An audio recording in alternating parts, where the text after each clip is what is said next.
India cricket के साबिक कप्तान स्टार क्रिकेट विराट कोहली ने आईसीसी टूर्नामेंट में शिकस्त के बाद खुद पर होने वाली तनकीद पर बात की है।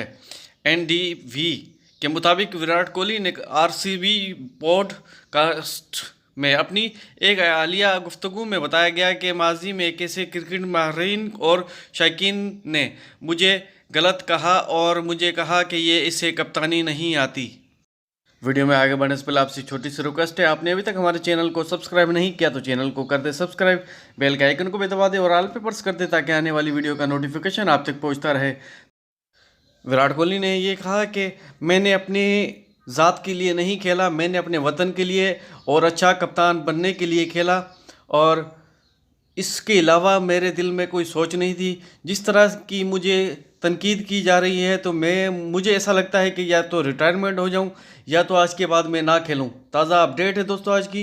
वीडियो अच्छी लगे लाइक करें, शेयर करें। जो भी नई अपडेट आएगी आप दोस्तों को पेश कर देंगे। मिलते हैं अगले वीडियो में। आज तक के लिए इतना ही। अपना ख्याल रखिएगा। Bye bye.